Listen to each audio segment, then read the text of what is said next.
All right, welcome back to another episode of Still Searching. Today, my guest is Nathan Lindley. He's the CEO of Lindley Home Services, he's running a roll-up of HVAC companies largely across the southern United States. Wonderful to have you here, Nathan. We're gonna touch on a lot of things that a lot of people have questions about. Buying a business, running an HVAC company, which is always like super popular, much less rolling them up across the southern United States, which is one of the hottest places in the country right now to be operating a business. So thanks for being here. Yeah, thanks, man. This is a blast. It's super fun to get to connect with you face to face. So, Yeah. So for yeah. those who don't know, like we talk a lot on LinkedIn. We chat back and forth. But this is actually the first time we've spoken live. I love it. It's such a cool time to be alive. So you have such a niche subject like ETA, right? And you can connect with the 300 other people in the whole world really who have that same interest or passion. So it's awesome. I love it. Yeah, So yeah, that's exactly right. Now it's like you spend a little bit of time on LinkedIn and you can start connecting with home services CEOs, right. business buyers, all kinds of professional service providers, from lawyers to accountants to CPAs to investors, and it's just amazing the reach we have now, which Yeah. wasn't true even 5 years ago. Yeah. It's awesome. I love it. So, Yeah. so Yeah. people talk a lot about how like the whole business buying space has exploded over the last few years, Right. and part of that is just because of well-known influencers in the space. But the Yep. other part of that is like the tools are now readily available. There didn't used to be an Oh, ecosystem for totally. buying a business. No, no, no, absolutely, 100%. Yeah, I 20 years ago, I don't know how you would even approach this. So, Yeah, I mean, you'd have to. I mean, Walker Dybel, going through buy then build. Like he started this back in like 2009, really, for his right. business. Um, And then, we all know that search funds kind of started back in the 80s at Stanford, and then they moved to Harvard in the 90s and early 2000s. But it wasn't until the mid 2010s up to 2020 where just normal people started realizing, oh, I could go buy a business. So Yeah, wonderful to have you here. And that's a great place to get started, because yeah. how did you get in this space? What kind of, clicked for you and was like, hey, I'm going to go buy a company?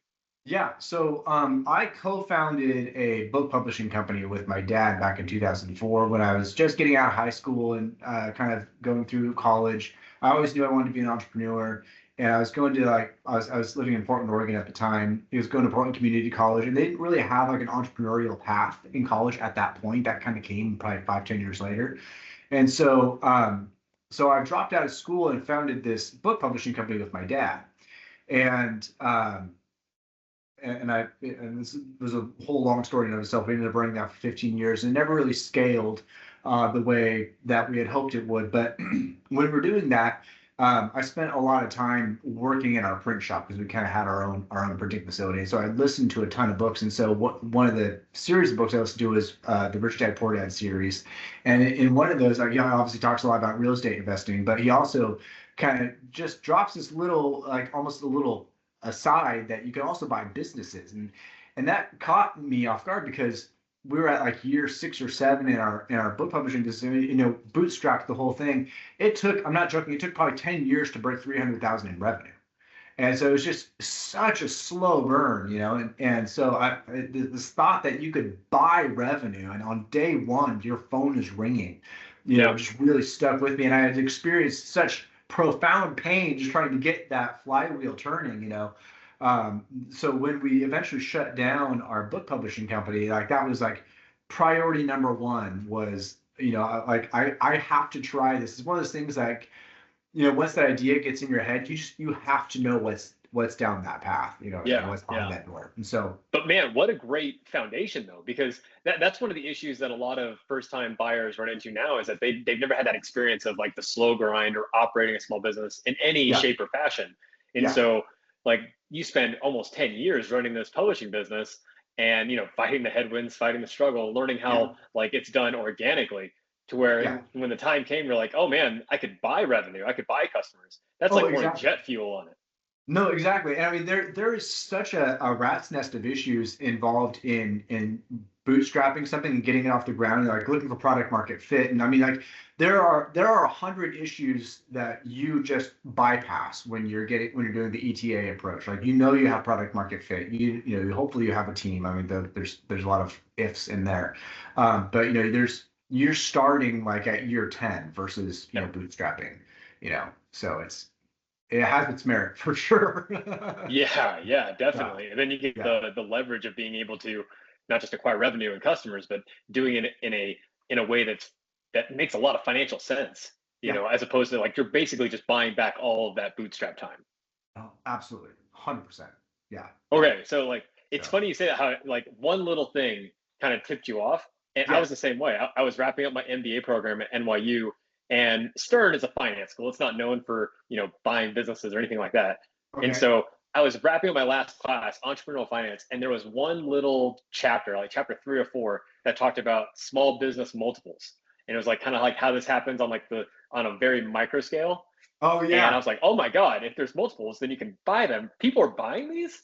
And then just and Right? that's Yeah, totally. that was like just like you. That was like my runway, my lift off. And I Yeah, was like, oh my yeah. God. And you just start going down, you red pill and you start going down the rabbit hole. Right? Isn't it weird? You'll just get that one little breadcrumb, Yeah. and it's just like it sticks in your brain. Like, I have to know more about this.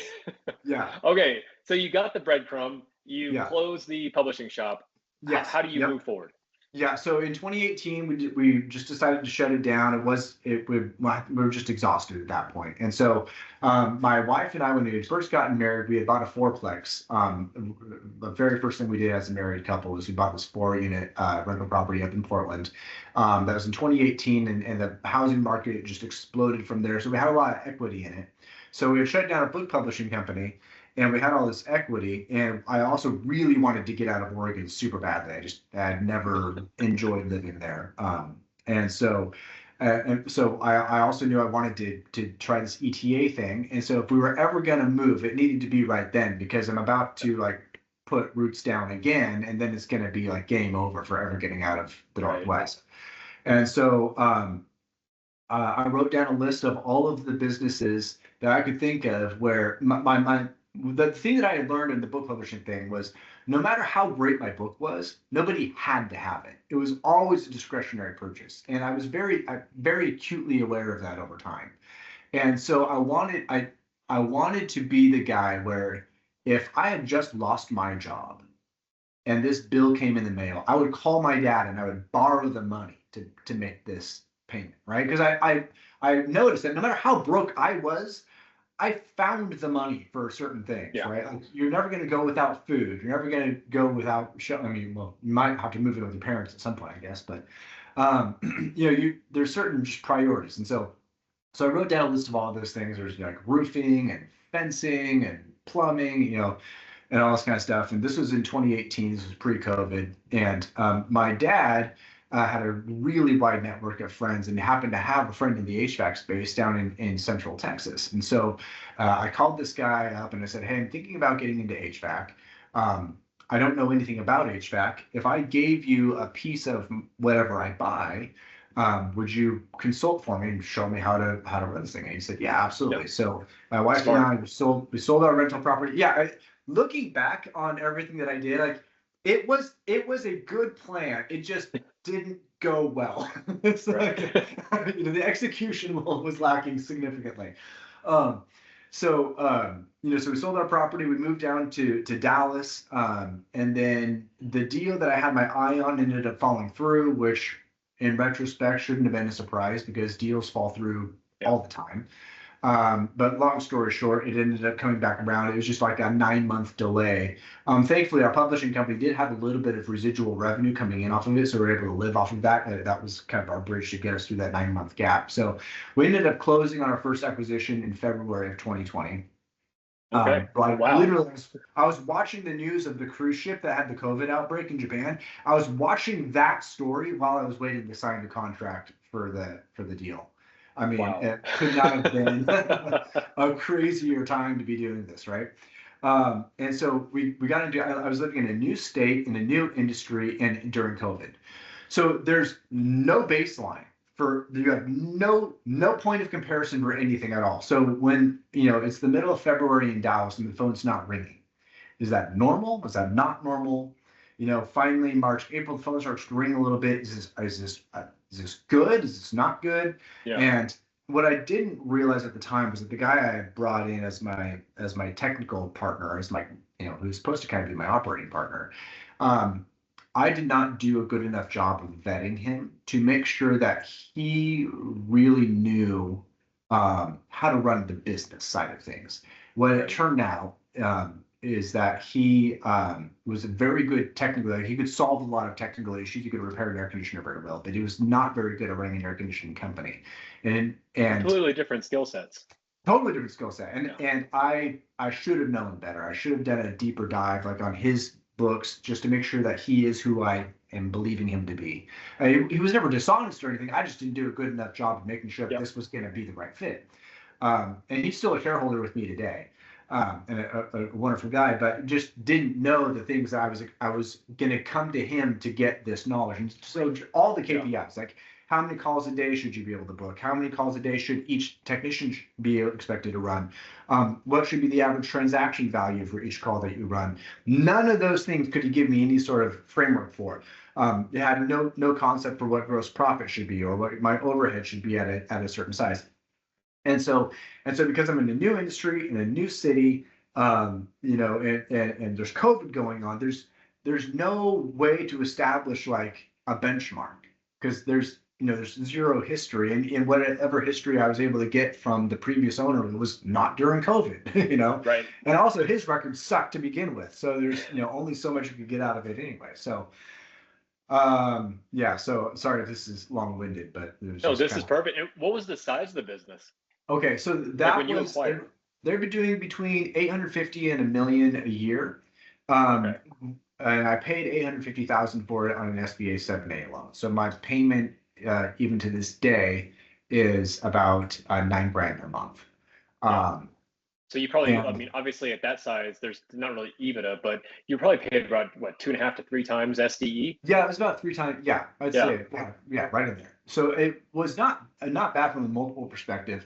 But what I didn't realize is that the revenue composition was very heavily geared towards a small set of general contractors. And I lost all those relationships right out of the gate. So I cut my revenue in half like so fast.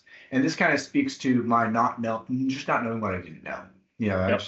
I had zero awareness that would be an issue. And again, speaking to probably the lack of quality in my choice of partner, he didn't make me aware that would probably be something that I would look at. Yeah, but these are the normal problems, first time buyers run into. Like it's like until you're an owner, especially of an acquired business, you don't think about all the different ways that business is operated until you got there. Like you don't think about how the relationships with those general contractors, how that feeds directly into revenue. Absolutely. Oh, 100%. And how that relationship goes with the seller. Yeah, 100%. Yeah, absolutely agree. And then too, I think there's kind of this dichotomy of, on the one hand, if you're getting into a new industry through ETA, I highly recommend that you find an expert in whom you can rely. Yeah. Conversely, there are a lot of people that you think are an expert who actually aren't nearly as good as you think they are.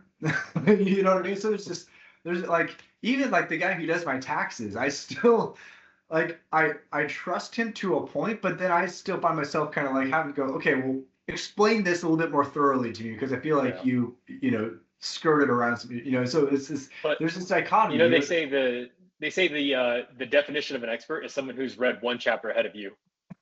Totally. That's all it is. You just have to be smarter than your audience. Exactly. And so when I'm talking to people about getting into ETA, there's that, I don't even really know what to tell people, because on the one hand, you do really want someone that you can trust. On the other hand, you need to make sure that you can actually trust them, because it's going to matter a lot. It's survivable, but it will be massively more painful for you if that expert isn't as good as you hoped he was. Well, that's the same thing, I tell people when, they're searching and they're looking for professional service providers like CPAs, quality of earnings, or lawyers, because there's a ton out there, and, they could be good at one thing, they could not be as good at other things. But you put a lot of faith and trust into these people because, Yeah. most of us cannot do a very thorough quality of earnings at a CPA level. Most of us have never Right. been to law school and have Right. much less have done small business Right. transactions. So Right. as the No. owner, you have to be able to take on the risk of knowing that, hey, I have to trust professionals to do their job, but at the same time, it's 100% your responsibility. It And is so when your legal team is like, hey, this is what we think, this is our course of action, you have to be able to trust them and at the same time be critical and understand, hey, are we moving somewhere that makes sense, or do I not listen to this? I'm paying for Yeah. advice. That's Yeah. all it is. Yeah. Yeah. No, that's a really good point. I think a really important point too. And um, it can't be abdication. Yeah. Like you said it perfectly. Like at the end, it is your responsibility to make that decision. It is not your attorney. It is not your CPA. It is your responsibility. And one thing I think a lot of people def, I don't know, I guess abdicate the underwriting, just the due diligence. Like, well, Yeah. the bank's not going to let me do a bad loan. Oh, they will. They Yes, they absolutely will. They will. will 100% let you do a bad loan. And they'll And let you I've sign talked, a PG for it. yeah, absolutely. Yeah, I think a lot of people think like, well, if the bank thinks that this is a good deal, it must be a good deal. Absolutely not true. Yeah. And so yeah, at the end of the day, like you said, you're getting their advice, but then it is your decision, and you have to own that. And you have to understand it. If you don't understand it, you don't do it. Yeah, it's delegation, not abdication. You Yes. know, and that's actually one of the the strengths of being like an entrepreneur or a business owner is that you have to get really good at surrounding yourself with people who are 10 times smarter than you at whatever they do. But Right. at the same time, you have to be able to run the race with them and run Yes. alongside them, Yeah. understanding where Yeah. you're headed because you're the decision maker. No, 100%. And so, like, if I can go on with the story, because the next thing that happens ties it exactly into this. So, because I have no background in this, I'm trusting everybody around me to tell me how we're supposed to run this business, right? And so, I've got these HVAC techs who are telling me, "Oh, you need to do X, Y, or Z, or you should price the service this way." And what I didn't realize was that these guys knew nothing about business. All they knew was how the last owner had run it. By the way, Yeah. I've got some of these deals for like a fraction of what they could have been worth because the last guy did such a bad job of running it. Yeah. And so I'm getting advice that's extremely ill-informed. And so, we did our first acquisition in February of 2020. We did our second one in November of 2020 because it hadn't all really hit the fan yet. I thought Yeah. things were going better than they really were. And so I brought my dad on as a co-investor. He cashed in his entire retirement into my deal. So then when things It's a lot hit of the faith. fan later on, it was that much worse. It's not just me going down, it's me taking my family down with me, right? And so in February or November of 2020, we closed on our second deal, and we just started hemorrhaging money because we had scaled. So all of our problems had scaled.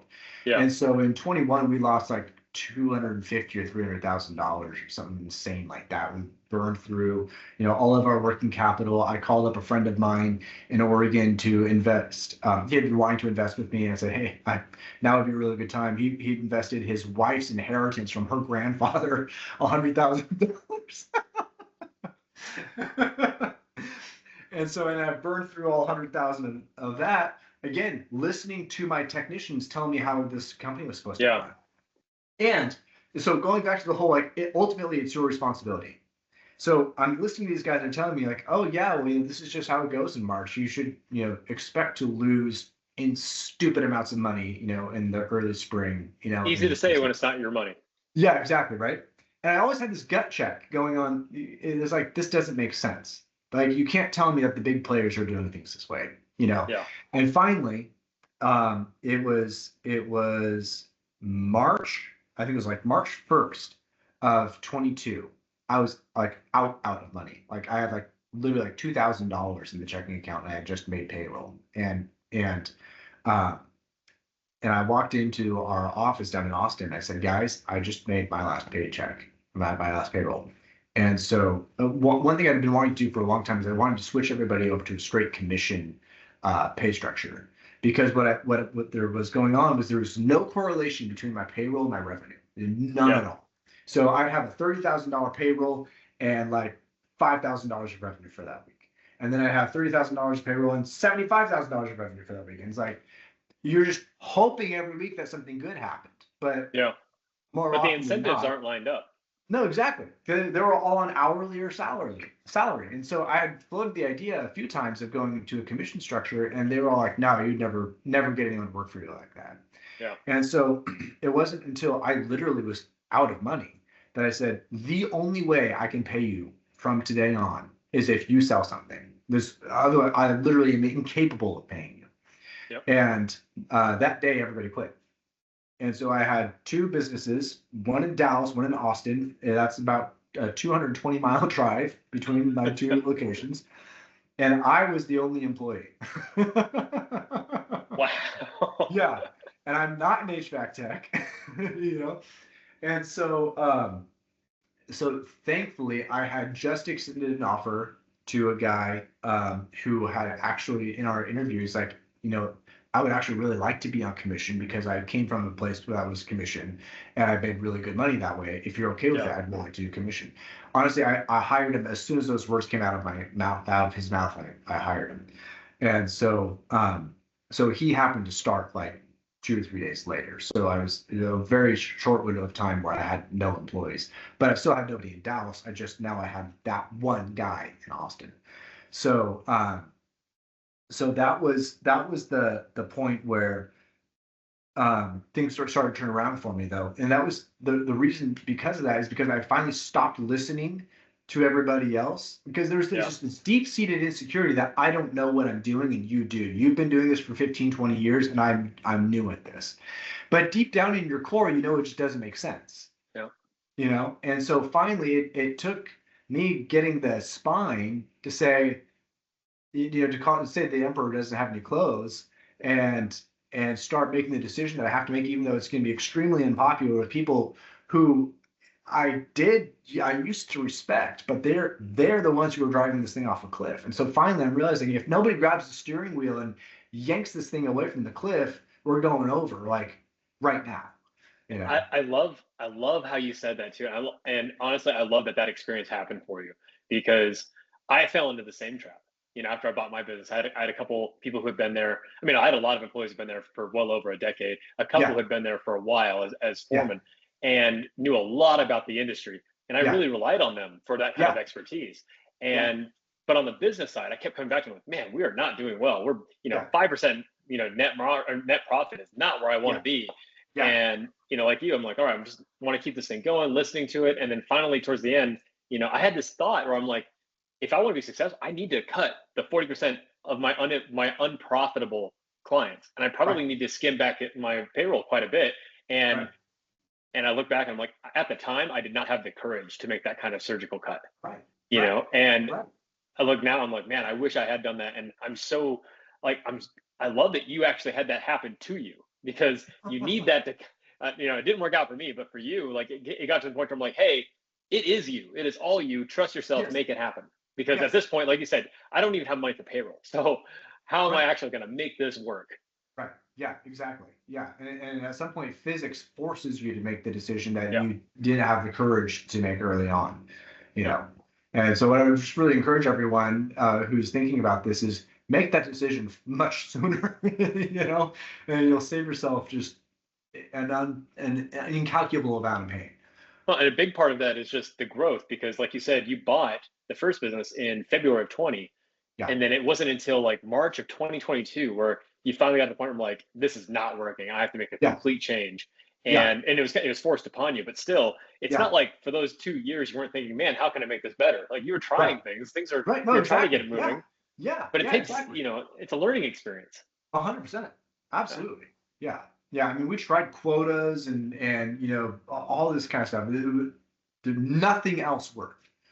So So it really that was the turning point. It was the worst day of my life.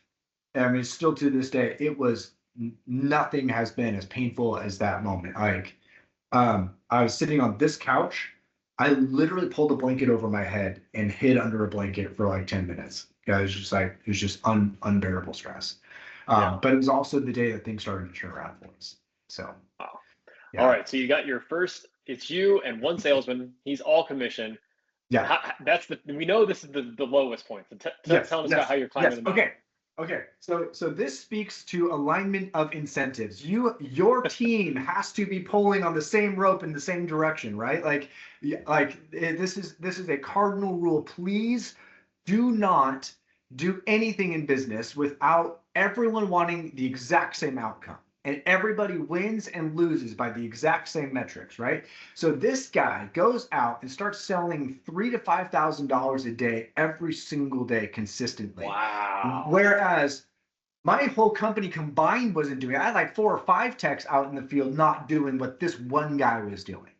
Yeah. And so he just opened my eyes, number one, to the power of incentive and motivation. Because if your compensation is tied to the outcome, and they were all for the most part pretty ethical sales. Like every now and then I was like, hey, did that guy really need that? By the way, I did end up firing this guy, so don't get me wrong. Like there's a lot more to the story, but he was motivated to help these customers in a way where my other guys, they're like, well, it'll keep blowing If cold the air phone around me. rings, I'll call them back if I'm not Yeah, on lunch. yeah, exactly. It wasn't this aggressive go out and make it rain. And so yeah, so this guy was out producing everybody else combined on the very first day.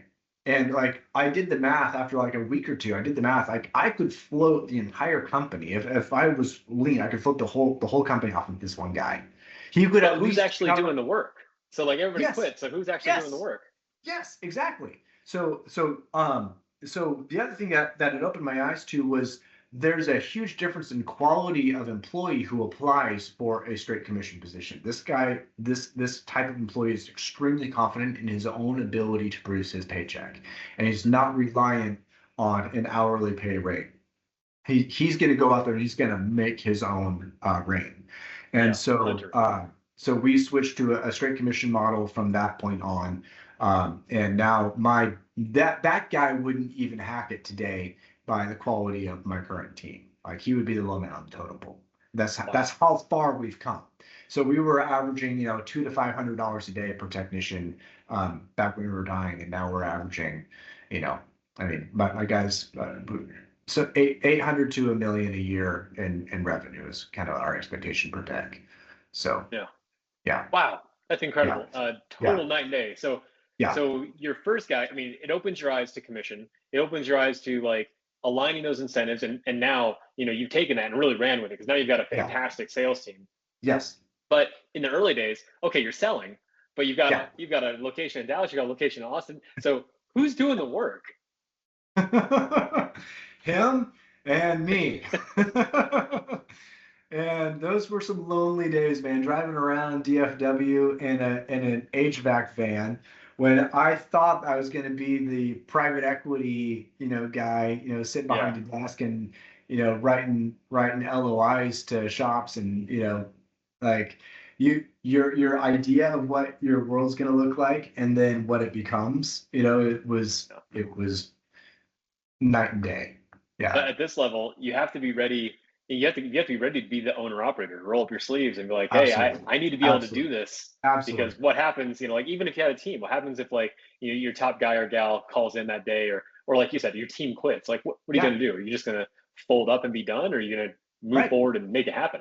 Right. Yeah. If you're going to go buy a landscaping business, I mean, yeah, I hope to sweet baby Jesus that you don't end up behind a lawnmower at some point. But I will also put all of my money on you probably will. Yeah, absolutely. There's gonna be Yeah. one day where you're sitting on it. It's gonna Yeah, happen. exactly. Exactly. Right. Right. Okay, so you're growing. You're basically doing all the work in Dallas. Your other salesman is making the sales for both locations largely, and Pretty doing much. most of the install work in Austin. Yeah. Yeah. So And we, now we and were you start setting we building a were team from setting our there. installs. We were setting our installs. Okay. Oh, Yeah. okay, that makes sense. Yeah. Yeah. Yeah. So yeah, so once we kind of started to figure some of that stuff out, and we started to see what our KPIs, what the range of our KPIs could be, it completely changed the math for us in terms of like what one tech could produce. So we were thinking like, okay, if we can do $250,000 of revenue per tech per year, then you can start building out your financial models, and you might be able to someday pay off your SBA loan that way. But when you Yeah. start talking about like 1 million of revenue per tech, the metrics change dramatically. So that was about the time that things started to get good for us because now we could look at um, our lens changed when we were looking at our target companies, because now we had our own in-house KPIs, and they were typically a lot better than the out of the box KPIs of our target companies. Hmm. And so that's where a lot of my posts on LinkedIn lately have been talking about. Today, I'm not buying SDE or EBITDA. I'm buying traffic. The way I phrase it is, Yeah. I'm buying at bats. So if you were the coach of a baseball team and you knew that your batting your whole team's batting average was, say, 0.3 or whatever, then you could do the math. You could say, okay, if I have this many at bats and my batting average is X, and for every time we hit the ball, we tend to run 1.5 bases. Hmm. Then you can just, all you got to do is know how many at bats can you get, and you can extrapolate from there what your outcome's going to be. And Yeah, because so, you've got that makes total sense because you're not based on the EBITDA, the SDE of the acquisition company, because you've already got your own sales team, you're running your own right, profitability models. right, So you're not right. you're not even concerned with how they used to make money. You're No, no, concerned no. with what's the quality of the customer list I can acquire. 100%. 100%. Now, this is only true once you have your own playbook and your own Yeah, KPIs. Like exactly. this does not apply when you're getting started. When you're getting started, your number one and only mission in this world, besides not dying, is to develop your KPIs and get them Right. as good as you possibly can. That is the only thing that matters. Once you have those, then you could switch your thought process from buying EBITDA to buying opportunity.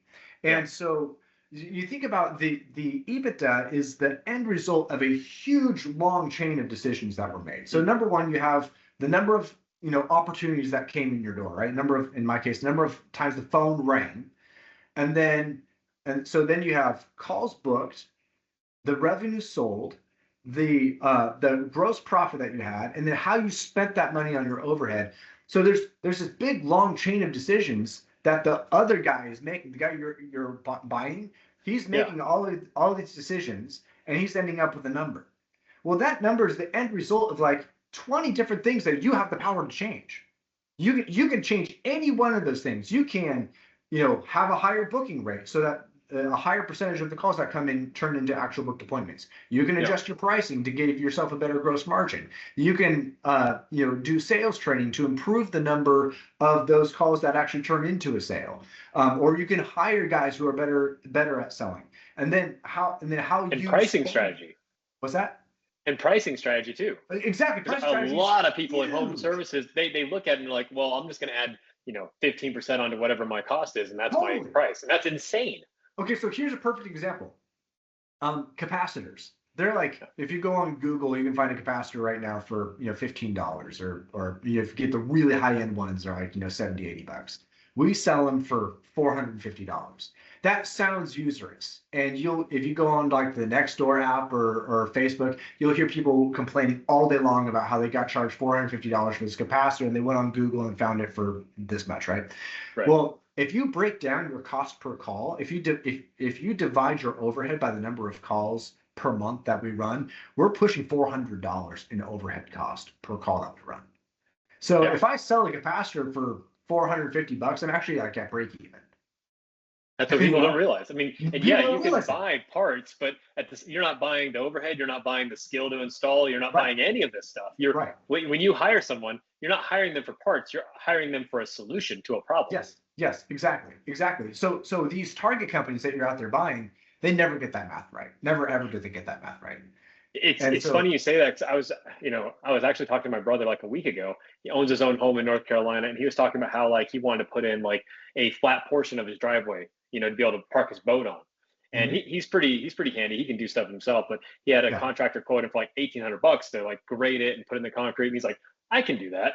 And so he gets out there and he spends a couple weeks grading this thing because he didn't expect the roots and the rocks and all this kind of stuff. But gets my other brother out there, they're working on it, and they make progress. They get it all set up. But then he ends up hiring someone to actually do the concrete portion, and ended up being just as expensive as if he just hired the first guy on day one to do it in just a few hours. Totally. You know? Totally perfect example. Yeah. Absolutely. Yeah. Yeah. So once you know your KPIs and you're out there shopping for your third or your fourth deal, you're number one, that guy's mispriced everything. You can just about guarantee it. And then the other thing too is you start to achieve things like economies of scale. Like I have my dispatchers in place now. I don't need, Betty, the lady who's been his CSR for the last 25 years, which, Yeah. sounds heartless to say, but I'm just talking about the economics of the deal. If you want to keep Betty, you're totally welcome to keep Betty. But, so there becomes all of these layers of overhead that you can start cutting out, like insurance policies and duplicate cell phone plans and, all that kind of stuff. So that's when things start to get a little bit exciting because number one, you've got your own KPIs that you can then overlay on his call volume. And then there's all of these strata, all these line items in his P&L that you can start cutting out. So, amazing. Yeah. Okay, so now things are really starting to click. You're building out your sales team. You've figured out your KPIs. And so at this point, you've got the two businesses, one in Austin, one in Dallas. And to be clear, you're rolling up. So it's the same brand, everything on all the acquisitions. So when you buy a business, you're replacing the brand. It's all the same thing and just moving forward. So after you have these first two and things start rebounding, you start building out your actual core competencies. What's the next acquisition? Yeah. Okay. So the Dallas deal was $850,000. The first deal that we did was $850,000 on an SBA note. The second deal was $285,000 all cash, and that was because the guy was basically breaking even on like $3 million of revenue. We ended up cutting out a bunch of that revenue because it was related to new construction, and we quickly figured out that we were not set up for that. So we ended up only keeping about $1.5 million of that revenue. And so we paid $285,000 for that one. I brought in my dad to be an investor on that deal, so we just cashed that one out. Deal number 3 was again up in Dallas. This one, it kind of became our flagship brand. It's called Done Right, and they were doing about $1.5 million in revenue. We paid $350,000 cash. I'm sorry, not cash. $350,000 for that one. $150,000 of cash and a $200,000 seller's note on a 3-year term at 8%. And so we just took some profit from the company for that down payment. Moved an investor for that one. And that one's going to be paid off this year, which will be really fun. Nice. And so, and then deal number 4. Oh, by the way, so I think all of these deals fell apart and then came back together, and then fell apart and they came back together. So if you're So if you're out shopping and a deal falls apart, don't despair. Just be around when that guy's ready to come back to the table. As long as you know your number, as long as you know your price, you're not over committing. That's what I tell people.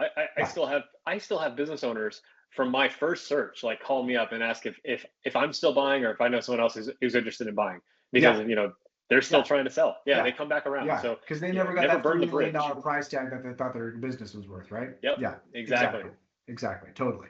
And so all of these deals, were in and out a couple times. So deal number 3 was $350,000 with a $150,000 seller's note and $150,000 cash, $200,000 seller's note. Deal number 4 was I talked to this guy and his wife like 3 years earlier. They ended up pulling out of the deal, and he passed away. And so I ended up buying the deal from his widow. But they ran their company in a really unique way where they had 100% subcontractors. They had no assets in the company at all other than the database and the phone number. And so because there was a lot really are just buying the customers. That's actually a really good alignment for what you're doing now. It was, I couldn't be better, right? It was exactly the only thing that I want, right? And so that when we ended up structuring it as a percentage of revenue, 100%, because there was no way to predict what was going to happen once we closed on that deal. And so it'd be impossible to assign a value to it. And so we set it up in our CRM. We took all of her customers and we tagged them with the name of their company. So any sales that we made, we could pull a search based on that tag, and we can, give her percentage of revenue. So for the first year, it was 15%. And then for the following 5 years, it's 10% of revenue on that deal. So for me personally, I try and keep my debt service to about 10% of revenue. That's just kind of my target where I feel comfortable. That way, if I have a 20% net margin, I've got 100% debt or 200% debt coverage. That way. I actually love the structure of that deal because like you said, when you're buying just the lead generation, it's really hard to put a value on that because it's not like you're buying revenue or anything. Right. So but at the same time, for someone to feel confident enough to be able to go forward with that kind of deal, they have to believe that you can execute. And so at this point, you've already got 3 total acquisitions that you've put those KPIs in. You've got a great sales team. And so Yes. after the initial conversation, 3 years ago, you've come back around. Now we're talking again. There's an opportunity here for the seller to look at you and say, hey, I see your team. I see Right. how you're operating. I believe Right. that you can make my customer list more valuable than than I could do on my own, especially. Yeah. And 100%. that's something that makes sense. I'm like, all right, yeah, Yeah. 15% of the revenue for year one, and then 10% for the next 5 years. That's a Yeah. deal. Yeah, exactly. No, 100%. And that's where, as you get experience, you get KPIs, all that kind of stuff, you can start leveraging those things in some really cool ways. Yeah. And like I said, you get trust with your seller, Yeah. and credibility, which is really important when you're trying to get a deal done. So Absolutely. And this is one of the things I tell first time buyers. I'm like, look, there's a ton of people out there kicking tires. Absolutely. But mhm, and you never and deals fall apart all the time.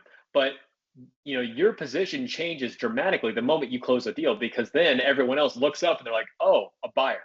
Oh, yes, like this one yes. actually closed a Now, transaction. now you have credibility. Exactly. Yes, Yes. And when I exactly. tell a broker or a seller that we've done 6 deals, there's a whole list of concerns that are just taken off the table right there. Yeah. Yeah. Yeah, they no longer ask for your financial, personal financial statement. They no longer ask for your capital, and Right. they know that you can close, and so they just put your name up to the top of their list, and then you let them know, hey, this is what I'm looking for. Just Yes. make me your first call, and Yeah. it A happens. It 100%. A absolutely 100%. happens. Yes. Yeah, Exactly. Exactly. Yeah. And then again, going back to the more you do this and the better you define and get your KPIs, you get very specific on what your strike zone is. Like I can tell you exactly what I'm looking for. And versus like I'm kind of looking at a little bit of everything. Then you don't really have a lot of conviction on the deal that like this is a hell yes. I would rather die than let this yeah. deal slip through my fingers. But also I know what my price is, and I have conviction on that price. I'm not going to go over that for anything. So um, yeah. So then deal number 4 then was a shoot. Which one was deal number 4? Um, So number 4 was the revenue one you just mentioned. yes, right. I'm sorry, that was deal number 4. So then deal number 5 was a deal that we found in on Biz by Sell. But honestly, I think I found all of my deals through Biz by Sell. So everyone dogs on Biz by Sell, but it's been like my only lead gen But source. this is exactly it though. Like, again, when I talk to first time buyers, I'm like, look, the name of the game, since you've never been in the seat, is risk mitigation. That's the Yeah, name of the game. You want to yeah, find the best possible business you can. You're not, and it's probably not going to be on Biz by Sell. You could, but yeah, it's probably not. The yeah, issue is that when you have businesses on Biz by Sell, they're all inherently flawed in pretty major ways, across the board. And yeah, when you're a first time buyer and you're especially going to sign a personal guarantee, that's yeah. not the playground you want to be in. But when you already have a stable business, then like you Right, said, if you know exactly what you're looking for, now I can right, buy up mom and pop shops when I know I'm looking for this type of customer list in this kind of area, and I know I can easily integrate them into what I'm already doing, because I don't right, need all that other stuff they didn't take time building. I don't need any of that anyway. So right, it's a completely different game. That, right, right. No, 100%. Absolutely agree with that. It is just funny though, because I was talking with someone else the other day. I'm like, I was just trying to like name out all my deal sources. Like I think all of them were from Biz by Sell or like yeah, pretty much all of them I think. So yeah, so number 5 then was a deal that the seller was actually going through bankruptcy, and yeah, they had some health issues, and so because of the bankruptcy, it made the just buying them out really complicated, particularly at any price that could be underwritten with a loan. They wanted like a quarter yeah. million or something like that, but it was like negative SDE, and so no bank would be able to loan on it. So what happened was we let it go through bankruptcy, and then we bought the phone number and the database for $37,000 all cash. Um, Wow. yeah, Again, exactly what you're looking for. I yes, don't need the I exactly, don't need the assets. I 100%, don't need a any of hundred that other percent right. stuff. Yes. Just let me buy your customer list. Yeah, yeah, exactly. And then deal number 6, which we closed. So 5 and 6 we both closed in August of 24. Deal number 6 was $700,000 on an SBA note. The SBA has launched their expansion loan program now, which is really cool. So if you have experience in an industry, if you have an operating company in an industry, as long as the NAICS code, the NAICS code is the same, you can get an expansion loan for 0% down. Yeah. And so And we were able 100% to, LTV in a lot of cases. yeah, Right. Yeah. And I think it varies by bank, like, their appetite to do that deal, but we did ours through Live Oak. And so it was a $700,000 acquisition. Um, and that one has been an absolute grand slam for us. So our payment on that's like 10 grand a month. And Was this one still in the Dallas area? yes, so this is in South Fort Worth, a Okay. town called Benbrook. And so Man, you're building an empire in DFW. yeah, we're trying. Yeah, I think we're up to. So it's funny, you talk about, having been at that point where, we had one tech in Austin. Yeah. Now we're up to 7 techs in Dallas and 2 in Austin, and we're working on closing a deal. And I have the APA signed for another deal in Austin that should put us up to 6 or 7 techs. So yeah, yeah. So it was. It's a tall hit. Man, you've been busy, and this has all happened since that initial turnaround point of March 2022. So, you're barely 3 years in of just like the actual expansion portion of the business. Yeah, but yeah, correct. I mean, Correct. but at the same time, we would be remiss in saying that those first 2 years from 20 to 22 that laid the foundation for everything else. Like It really did. really, Yeah. I mean, you learn the most when shit is hitting the fan. Like, Oh, to be clear. 100%, 100%. And there are mistakes that I am just straight up not willing to make anymore. Like if someone came to me and said, "Hey, I'd like to, run this location all salary tax," I'd tell them where to go. There's absolutely zero chance in this world that there are certain things that are like straight off the table for me. Because I paid the price to learn those lessons. No, that's exactly it. And honestly, that's exactly why I do what I do now, because Yeah. now that I've been through it, I'm like, wow, there are a lot of red flags, a lot of things that I just fundamentally will never do again. Yes, yes, But absolutely. makes you better for it though. Because you don't know if you're not sitting in the seat, you have no idea. I tell people 100%. it's like joining the military. Like I can give you a uniform and I can tell you what boot camp's like, I can tell you what my time on deployment was like. But if you've never done it, then it doesn't make sense to you. It does not compute. Right. You do not understand. And the same thing's true for 100%. business ownership. Yes, completely agree. Yeah, yeah. So Wow. Okay. So now at this point, you've completed 6 acquisitions total, including the first. yes, 6 deals total. Wow. Largely in the DFW area. You've got a few in Austin, and so you're kind of moving across Texas there. Yeah. Okay. So did you really expect, like from the beginning, like, hey, I want to make this an expansion company. I want to make this like a roll up, or like it's not a whole co because you're putting everything under the same one. But did you ever think like I'm going to be a roll up guy like from the beginning, or was this kind of accidental? So it's so funny, man. I mean, like I feel like the ecosystem has evolved so much since I started because I didn't know the term roll up. But what happened was I was on BizBuySell and I'm trying to kind of like understand the pattern to all these businesses and I would notice these huge discrepancies in the multiple. I'm like, could you buy like 2 or 3 of these like 2x, 3x multiple companies and sell them for a 5x? Is that a thing? Is that a viable strategy? So I started like looking around and finding out that like our publicly held companies will actually do that. And like, oh no way, so that's actually a thing. Like 3 years later, I find out there's this thing called a roll up. I'm like, I'm already into it. I've already bought like 2 companies at this point and found out that this is actually a known strategy. I didn't, I had never heard of, PitchBook or any of these like, kind of private equity VC, information sources. So a lot of this stuff I found out kind of after I was already doing it.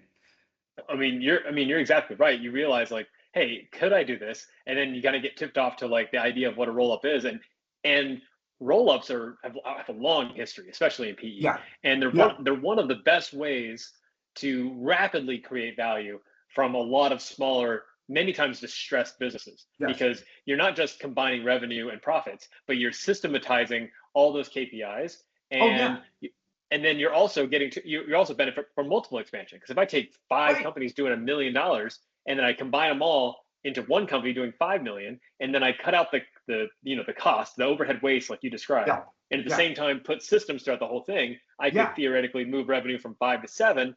And now I'm playing in like the 4 to 6 multiple as opposed to the 1 to 3. You literally just printed money. You printed money out of thin air. What you've done is you packaged up an asset, a actual sellable asset for a larger acquirer. That's what you've done. And that sounds easy and it makes sense, but it is incredibly difficult. It's not as It is. easy as just It saying, "Hey, sounds we're all so under the same simple, sign." right? Yeah, so Yeah. this is I would love to talk a little bit about this now because you've done 6 acquisitions, Yeah. you're doing a roll up, so you are systematizing, you're putting everything under one brand. Yeah. Talk about some of the big key issues because we all hear about how simple M&A largely does not work. There's all kinds of issues. Financial outcomes aren't what you thought they were. There's culture integrations, all kinds of stuff.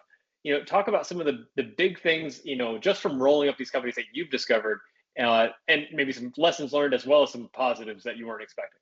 Yeah. Okay. So number one thing is employee turnover. I have had employees quit just because the company changed hands. Yeah. I've had employees quit. I was actually doing consulting for a friend of mine who owns an HVAC business, and I just came in as a consultant, and I got quit. Like he just sensed that there was just something happening, and he's like, "Yeah, I'm gonna bounce." I mean, just because you showed up in the room one day. Yeah. And so I saw there was a broker that I follow on LinkedIn talking about how everyone's nervous about key employees quitting. They don't really care who's in charge as long as they get their paycheck. I chimed in and like I could not disagree more strongly. And so, which then it goes back to like making sure that you've got really, really good key people on your Yeah. team. So I would say to that is by far my number one thing is that you're likely going to lose everyone. So when we did the Austin business and I didn't have my own convictions established yet, I was able to keep a lot of those guys for a little over a year. But once I changed everything over to a commission only structure, they all left. And so I would say too that I think employee turnover is going to be a big issue on the transaction no matter what. It's going to be a doubly big issue if you have a lot of conviction about the process that you want to run, because it's going to likely be different. So you think about the guy who's been working for the seller for 20 years is doing so because he knows exactly what's expected of him, exactly what he's going to be rewarded for, and exactly what he can expect in return from the company. So there's this whole set of expectations that has been very firmly established, and it works for that guy. Now you're going to go in and you're going to start monkeying with that. You're going to say, I expect more out of you, but I'm also going to pay you more. Well, I don't want you to pay me more. I want you to expect less out of me. I want to be able to get home and watch Jeopardy with my wife and not have to, think hard about this job. Right. And so, but you're coming in, you're wanting to make more money than the last guy did, so you want a little bit more drive, but that guy doesn't have more drive to give. Yeah. And so that's, I think, a huge factor. And it requires nerves of steel because Yeah, one of the biggest fears that first time buyers have is everyone quits on day one. And yeah, that's largely unrealistic, but you yeah, have to expect that yeah, employees will quit, and especially yeah, key employees will quit. You yeah, have to believe that's going to happen. yeah. But the silver lining there that you don't realize until you've been in the seat is this allows you to build culture, your Yes, culture. totally, Because when you totally, buy, totally. you're Yeah, buying the culture of the seller. And it yeah, is so hard to change that. yes, completely. No, on the money 100%. Yes, absolutely. Yeah, and so that's uh, it's almost kind of a necessary evil in a way because, like you're saying, you have to be able to build your company, and you're gonna have a very difficult time doing that with the last guy's team. Yeah. Um, one thing I've been thinking Man, I about. wish I could have told that to myself 3 years ago. I mean, I made Right? all the cardinal sins. I raised payroll. I was like, no, don't quit. I held on to people who were like overhead that weren't useful, Yeah. and just to find out that they were stealing from the company, like all Yes, kinds of issues. dude, I'm just like, dude, I had the oh, same thing happen. if I had just had the luck that you did, where I could just have because I didn't have the courage at the time. But Right. if I had just had the opportunity like you, where I'm like, man, if what would happen if we just let go of everybody Yeah. and just started from scratch? I'm like, all right, I'm going to build this from the Yes. ground up with a Yes. customer base. Yes. Yes. No, absolutely. And I would really strongly encourage anyone watching this to build your own company. Build the company that you want to run, that you can be proud of, that runs the way that makes sense to you. Yeah. I would listen to the experts, the guys who've been doing this for 20 years, but do not just like take it at face value. Like you need to question everything that comes out of their mouth, because you bought that company for a reason. And there's probably some performance issues in that company. I think particularly the older the seller is, the not this is I don't think a reflection of age. I think it's the reflection of contentment and maybe a lack of desire to keep improving it. Like if that last guy was making 300K a year, probably didn't have a lot of motivation to do better, you Yeah. know. And so you're going to be inheriting a lot of suboptimal performance. And so you need to be questioning why things are being done the way they're being done, because there's Yeah. very likely room for improvement. Absolutely. Oh, wow. That's a huge nugget, like right off the top. And I Yeah. tell people now, I'm like, who are looking to buy, I'm like, look, everyone's so focused on the financials. And for me, the financials are just par for the course. Like they have to Yeah. be there for you to have a Yeah. deal. And if they're Yeah. not, you don't have a deal. But that's Right. just that's the appetizer. That's the hors d'oeuvre. Like I'm Exactly. like the real deal is the culture of the business. Like you Yes. have to be able to either acquire a business where you feel like you could fit into the culture that's already there, or Right. you're willing to wipe the slate clean and start from Right. scratch. Right. And I would keep that option very high on your list. That the odds of you wiping the slate clean are pretty dang high. Yeah. Okay, great. All right, so that's a great first one. Let's keep going. What else you got? Oh man, I know I'm putting you on the that's spot. This is that's a good. hard one, dude. I feel like that's kind of the main one is just building your own company and realizing how much of what you just bought is likely going to disappear. Totally. You know, Well, like let's talk about that. So like you yeah, you found yourself at a point where you owned basically a brand and a customer list in Dallas and Austin. No employees, just you, and you're yeah, finally like, all right, I'm going to do this myself. yeah. So from there, you start off with that first hire, and then you started building this company into what it is today. So Mhm. how did you have to put these systems in place? You have to figure out what your Yeah. KPIs are. How did you do that? Was that like experience you had from your time, running the publishing company, or like what kind of resource are you, an EOS traction kind of guy? Like what makes you think, hey, this is the systems I have to have in place. This is how I figure out my KPIs. Like, what would you tell business owners who are basically winging it? Because, like, let's be clear, 95% of them are straight up winging it. So here's actually you're making an interesting point, because I think one of the things that helped me identify my KPIs was that uh, dark night of the soul moment that I went through, where I actually had to jump in a van and start running the calls. I realized how fast you have to run when you're running 6 or 7 calls a day. Like you got to just be flying through those calls. And that was when I started realizing that you need to slow down in order to make more money per call. So that's one of our KPIs. Our not really a KPI, but like an operating uh, guideline for me is that our technicians only run 3 calls per day. And that was because I actually got out in the field and realizing that if you're running more calls than that, you don't have the time to do your job well and you're missing opportunities. So your average our revenue dips when our guys start running too many calls because they don't have the time to provide you a quality experience. And Yeah. so I think getting in the field, if you don't know that industry already, getting in the field and learning that industry from the ground level, like you have to understand every single step in this process. You have to know it really well. That was one thing, a huge mistake that I made. I'm just now thinking about this was I was very resistant to wanting to go out in the field because I didn't want my name to be known by the customers. I didn't want anyone to be able to call me on my cell phone. And Yeah, and you want to be frankly, the bad guy in the office behind the desk signing no, LOIs. totally, totally. And my thought was, well, I'll hire a guy who's been in tech for 10 years because he's going to know everything anyway. So I'm just going to hire that expertise and I won't have to know it. That was a massive mistake. And things didn't start improving until I started knowing every single element to this.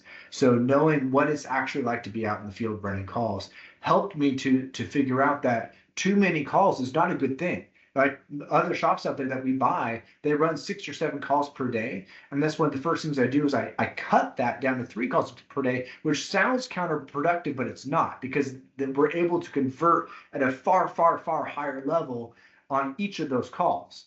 Yeah. And so I try and double my head count in half the number of calls to protect. So Well, yeah, because if you're getting higher conversions, then you can more than make up for the higher head count. And then not yeah, only that, if you're getting all those calls, you can pre-book weeks in advance, and now yes, you've stabilized your revenue and your funnel coming in. And so you're bingo, not like, feast or famine every week. bingo, bingo, exactly. And so not again, this speaks to the abdication thing of just I'm gonna hire an expert who knows this part, and then I'm not gonna have to know it. Yeah, I think you have to know everything. yeah, And that's I think been a huge key for us. yeah. So It's like you were saying before. It's like you don't want to find yourself in a place where you're the one pushing the lawnmower, but you right, have to know how to push it. right, And then enough to where like what it takes to be the guy pushing the lawnmower, you know how to right, hire for that, you know how to right, optimize for that, right. and you have to be willing to roll up your sleeves and do it if you need to, but you don't Well, want to get to that point. so here's the other thing. Here's an interesting thing. As a business owner, like you're trying to build this machine, right? Like all you got all these parts and all these cogs, but nobody thinks that way. Yeah, The guy pushing your lawnmower is not thinking about this thing like a machine. He's thinking about his lawnmower, about making sure yeah, that that line stays straight in the grass, right? There's actually something really beneficial to you going out and pushing the lawnmower for a week because you start to see how this ties into office communications yeah, or route planning or things like that.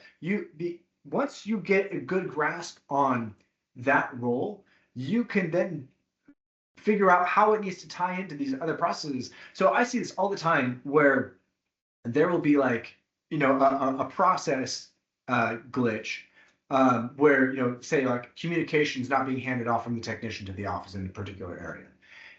And what I'm shocked by is how many people just put up with that problem. yeah. They're just like, oh yeah, so and so forgot to tell me to order that part, and now it's been 3 weeks, and the customer's calling angry because they still don't have their part, and I forgot, or I didn't order it because the guy forgot to tell me to order it, Yeah. and that's just a Tuesday to them.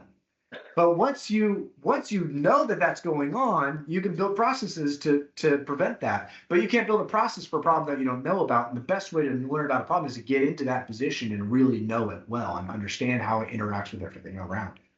Man, that's exactly right. And conceptually, a lot of us think about a business as a machine that prints money. Like we're like, Yeah, that's what we think about because yeah, when it comes time to, if you're going to build an asset, like how it's described in the E-Myth, if you're going to build yeah, something that is actually a machine that prints money without your direct involvement, then you right, have to think about it from a, fundamental, puzzle pieces perspective. yeah. But we all think about that. We all know that. But then to actually get in there and like, all right, I'm buying a bakery. I better figure out like how many cupcakes can I make? Is it makes more sense to make cupcakes as opposed to bundt cakes or Yeah, cookies totally. or anything else? And if I do, how many of these are profitable? How many of them are not? How many of them go stale? How many of them are sold? Like I'm not the guy Yeah, figuring out the details. Then right. no one else is going to take the time to figure that out. It's my machine.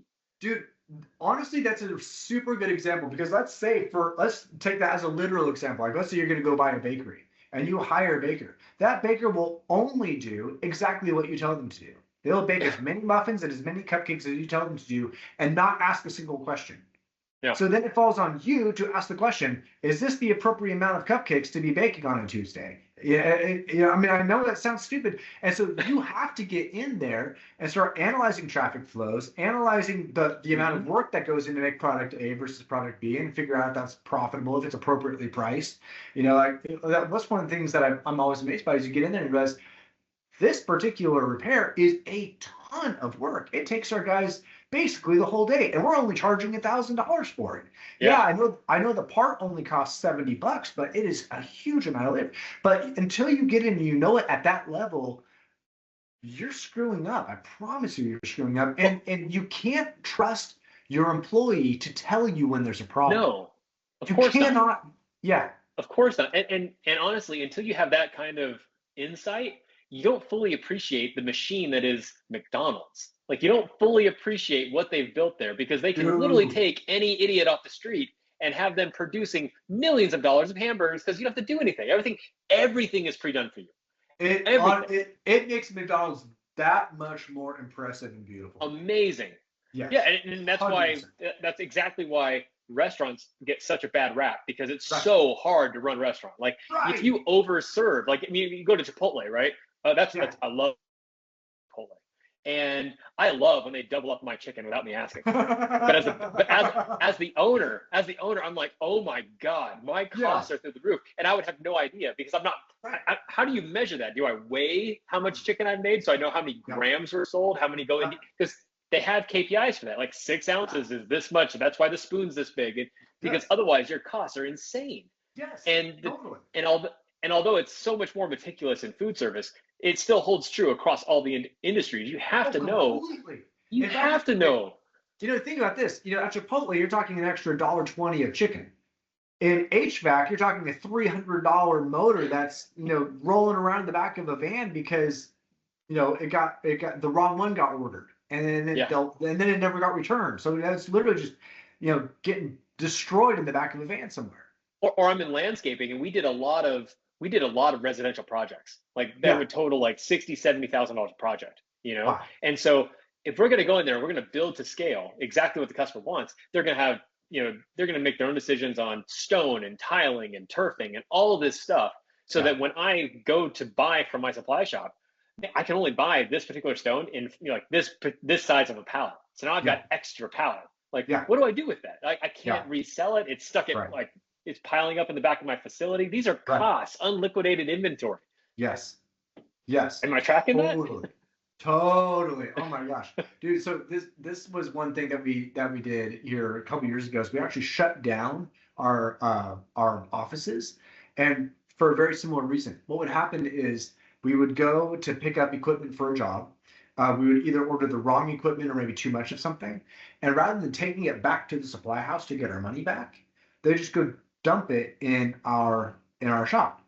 And so I drive down to Austin for a trip and be looking around in there and see like there be this part sitting on a shelf with the customer's name on it.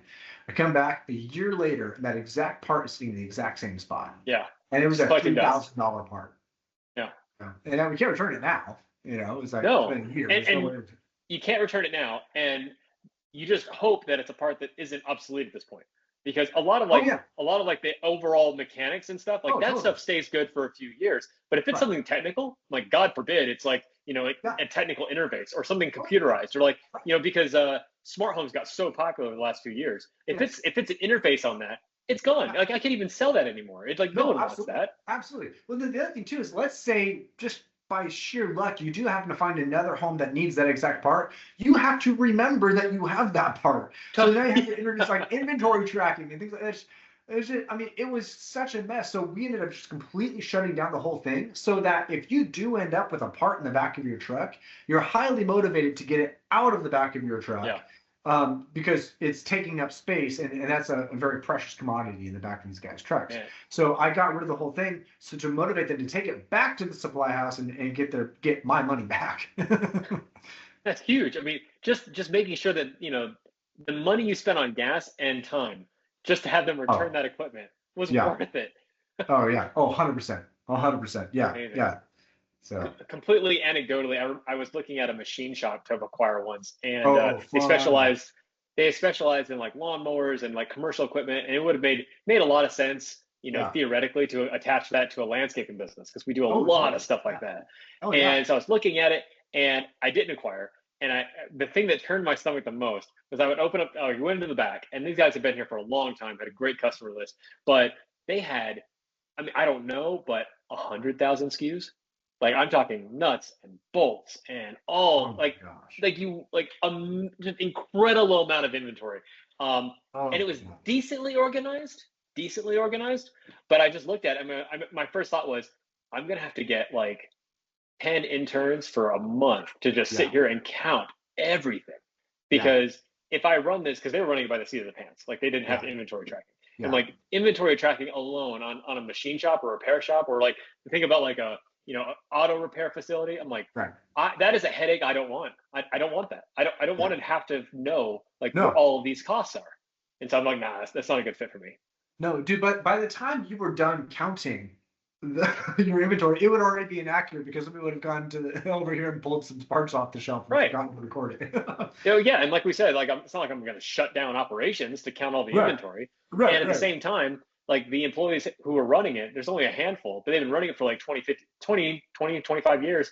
I'm Yes. not going to convince them to start using a Nope. computer system. Nope. I'm going to have Nope. to let those guys go and bring Nope. somebody else in. And I need you to just scan this no, QR code every time you take a nut out of this box. it's never going to What? happen. Yeah, Never going to no, happen. absolutely. Absolutely not. Oh God. Do you ever Yeah. find any businesses that you would be tempted to buy just because it sounds so fun?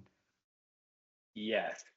Okay. So in fact, I immediately think of the very first business again, when I first started searching, I was looking in defense tech. I've got a big background in Air Force, Oh especially man. like R&D type stuff. Yeah. All the secret squirrel building our next great aircraft type thing. Yeah, And yeah, then yeah. after that, I went into big tech, so a lot of software development. Okay. And so I'm thinking like defense tech software. I'm open to manufacturing. Like Yeah. it's not that I'm a manufacturing guy, but I'd kind of done some of that in the Air Force. Yeah. And so I was kind of looking around, and one of the first businesses I looked at was a propeller shop. And I can say this now because they've since sold to somebody else. But Oh. I was looking at them, and they're in San Diego, and they had a propeller shop, and they made Oh. specialized propellers for airplanes and Oh. for test airplanes. So they were Where'd you really go? popular with like, there's this whole community of like small aircraft that do Yeah. like stunt piloting and stuff. Yeah. Uh-huh. And they make them for that. They make them for test Oh. aircraft, and they had already received interest from aircraft DoD out of LA because LA and the area around it, a ton Yeah. of aircraft testing over there. Yeah. And so Yeah. they had already gotten experience from like R&D and DARPA, and it's like, hey, can you make these very specific propellers for like unmanned vehicles and all sorts of stuff? Right. And which is right up my alley. I'm like, oh Yeah. man, I could do that. The owner was like, I am not sitting in a meeting with DoD or any of this stuff. I'm not going through contracting, and I get it. It is a nightmare, but that was like Yeah. right up my nightmare alley. I'm like, I can do that. So I'm thinking all this stuff through, and the man, he was a stunt pilot himself, and that's how he got into this doing it. He fabbed all this stuff himself, and Oh in the wow. lobby, he had a P-51 Spitfire that he had rebuilt from scratch. No. Gorgeous jet. Oh my goodness, just a beautiful jet. And I remember thinking, this is so cool. And I'm like, man, I would have to get my private pilot's license. I would have to be like in this. 100%. I'm not going to be a test flight guy, but like I saw myself, running this business and like doing deals with Secret Squirrel Air Force R&D and like just having a great time. And it did not work for a lot of reasons. None of which have anything to do with the fact that my wife would never let me fly an aircraft ever.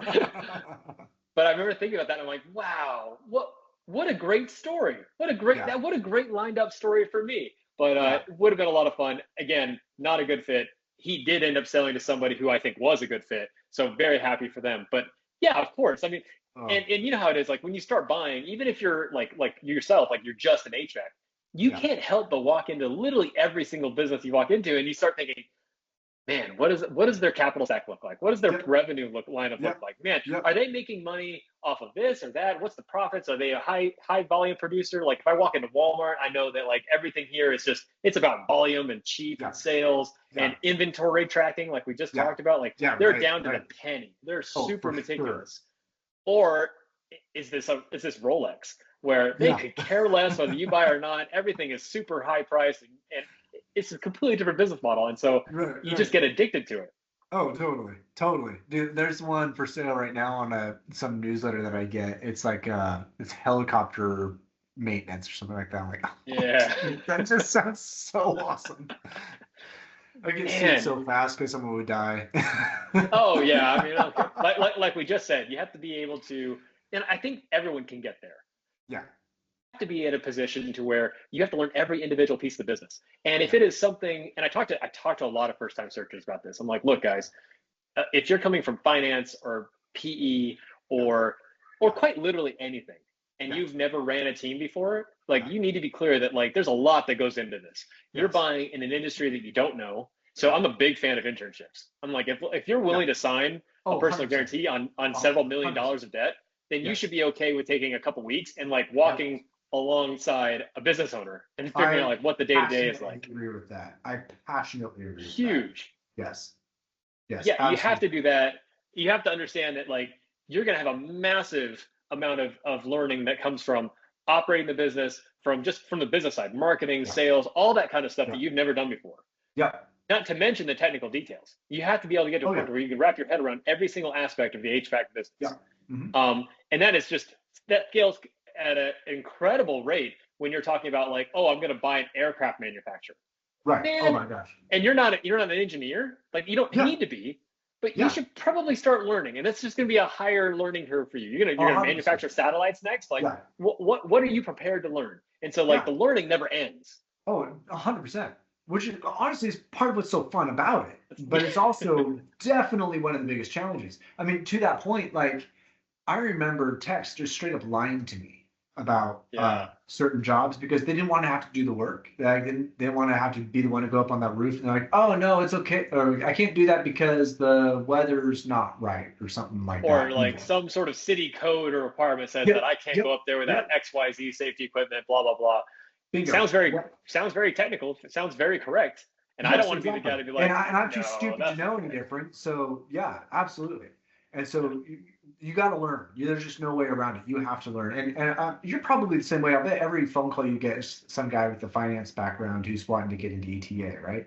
It's 30 to 35%. Yeah, right. But what is true is that, regardless of whether it's them or someone else, 80% have never been in a very autonomous supervisory position.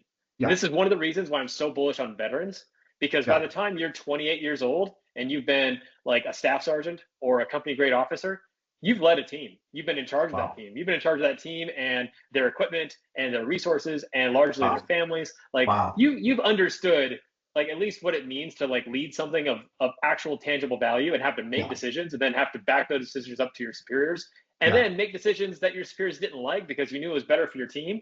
Like you've got so much more experience there that I would rather have you than someone who's been like a director of marketing at JP Morgan because you've never actually led a team. Right. And if the project completely flopped, it was no skin off your nose, right? Of course. Yeah. It's not off you. I mean, yeah, and that's the thing that I keep coming back to. I'm like, man, I always encourage, if you're a veteran and you're interested in this space, absolutely take the time to see if this is the right fit for you. Yeah. And not just the model of acquisition, but what industry might fit for you. A lot of veterans come from small towns and small communities. What a great fit, because it's really hard to get a PE associate from New York City to want to buy like an HVAC company in, the middle of nowhere, Texas. Yeah, like, it's tough. Right. It's real tough. Totally. Exactly. Yeah. No, I could not agree more, man. I think that's brilliant. Yeah. So those are the things that I see. I see a lot of people who they see it online and they think that it sounds like a really good opportunity economically, but they're unwilling to buy a snow removal company from Minneapolis because it's cold. And I get it. I'm not moving to Minneapolis. It's cold. But that's what we're talking about here. Yeah. That's what we're talking about. And on top of all those other barriers, it's learning the details. Yeah, totally. And I'm assuming you would agree with this too, but if you're going to do this, I would not even consider moonlighting it. Like this is right? No, I had a great conversation a week or so ago with Kira Hamilton. You see her all over LinkedIn. She bought a laundromat in San Francisco. Yeah. And she's a great resource because she talks about it. She actually bought and then sold the laundromat. And now she's an SBA broker. And she's been a real estate investor. So she's worn a lot of hats in the space. Yeah. And so she's got a great perspective. But she really talks about how like a lot of people have this idea of buying, like, I'll buy like a side business, an asset business. I can maintain my W-2 job. I'll hire a manager. They'll run it for me. Yeah. And we know that that's total BS. Right. But she does a great job of debunking this because, she bought a laundromat, a small one in San Francisco, and she had employees, she had management, and she was still there all the time, folding laundry, cleaning the shop, making sales. Like it does a really good job of helping you understand that like there is no side business. There is no passive income. The only passive income that comes from business ownership is when you built it to a place where you're no longer the CEO and now you're the chairman and you're hiring the CEO. Yes. And that CEO then has a management team. Like you're that far removed. And then let's be clear, even though you're physically removed, you still own mindshare because you own the company. Like you're not going to stop thinking about it. Like, well, dude, they have board meetings like for a reason because they're checking up on the CEO. I remember watching this. I was listening to this podcast. My First Million. I love it. They're great. Okay. But they had a tech founder on there, and he was talking about this exact thing. Like he got to the point to where he was out of his business, and it was like $35 million, something wild, right? He's Yeah. doing a great job, but he had Yeah. already hired professional management. He was out of it, and they asked him, it's still growing. Why'd you sell it? And he was like, because I wasn't in it, I was still thinking about it all the time. Right. And that just rung so true. I'm like, yeah, they're like, you're thinking about it. You're the one with the uh, I don't know. Like I said, until you sat in the seat, you just don't know. Dude, You don't understand. dude, 100%. No. So I took my business for a test drive on the market last year. And it's kind of just like floating it out there to see if anyone would be interested in buying it. And it was interesting to see kind of what came back in terms of like the Yeah. feedback. There was some interest, but everyone wanted to know like how long I was going to stay. Like, well, what do you mean? I'm selling the business. Like, well, then like basically they wanted me to stay and run it. Like, well, if I'm going to sell the business, I want to sell it and walk away. So obviously the workaround for that then is to have in place management, Right. which we're not there yet, but it's kind of one of my goals. I want by the end of this year I'd like to have a CEO. But it is kind of funny how like I think there's this thought that you can like buy it and you can flip it, or you can put management in and absentee own it. And Or I I can buy don't it and convince the seller to be the new general manager. right, exactly. You're Okay, doing a wait, great job, Nathan. so I'd like to buy you out and then let you keep running it for me. exactly. So I'm going to give you a bunch of money so you don't have to work, but then I'm going to expect you to keep working. And by the way, all the fruits of your labor I get to keep. So it's Yeah. like not a super compelling proposition. And so I think that's the next nut that I'm trying to figure out how to crack is what exactly does the end game look like? Because it sounds like there's going to be a little bit of a um, setting up the scenario to be able to sell, which is going to involve having a manager in place. And then the thought would come up, which is like, okay, if I haven't management in place, then maybe I don't need to sell. But then, Right. like you're talking about, doesn't mean you're not still thinking about it. Doesn't mean you're not still involved. The chairman Well, is still extremely involved in every this company. is this is exactly where I was hoping this conversation would head to, because you're doing a roll up, but as you know, you're not actually getting a liquidity event until you actually sell. I Right, mean, you're getting a salary, that's great, right, and your business is valuable on paper, but that's just right. paper.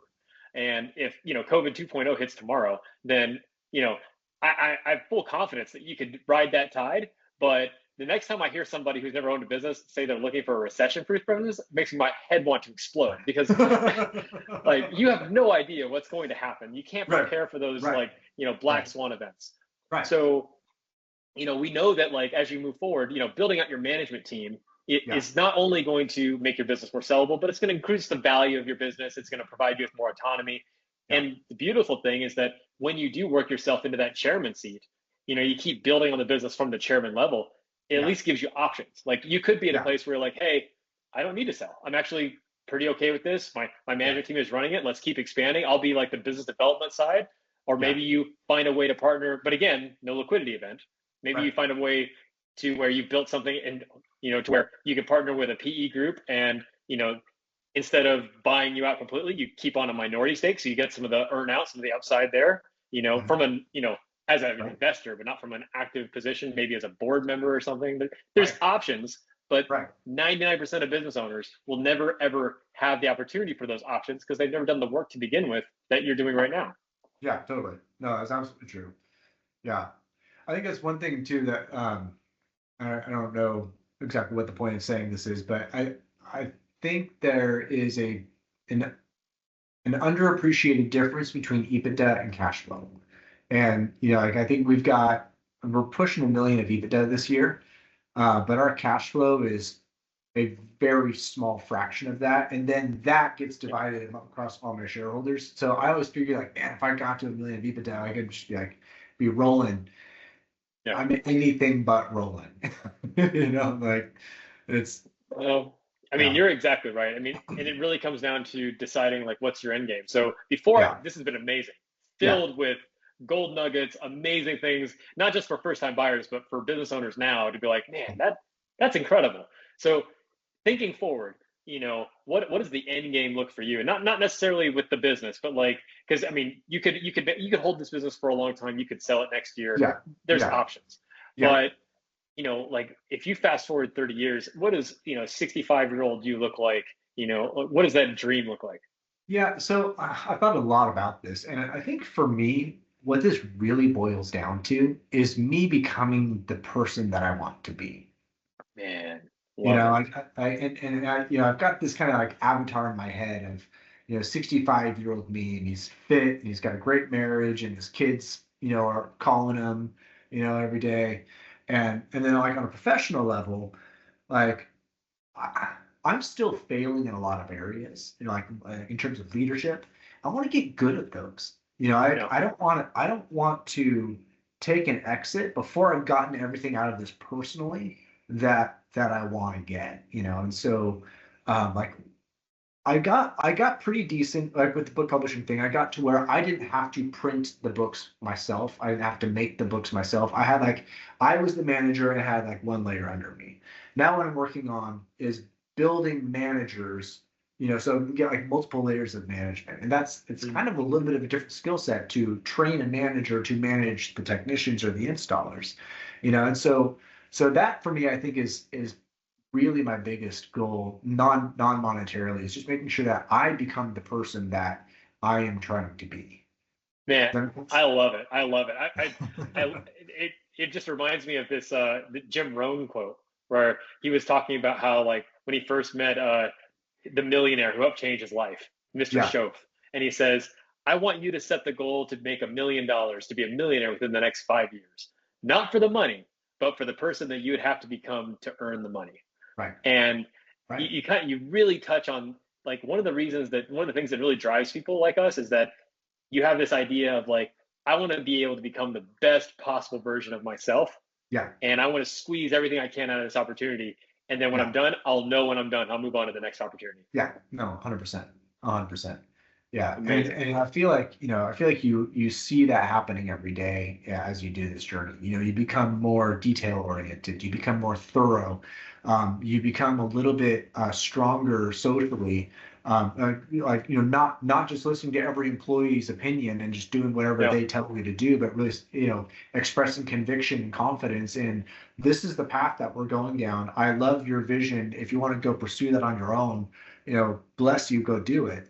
But those are all the things that I have developed in myself over the last, 3 years, and Yeah. I'm curious to see what else comes up. So Amazing. Well, yeah, Nathan, I'm gonna leave it at that. This has cool. been phenomenal.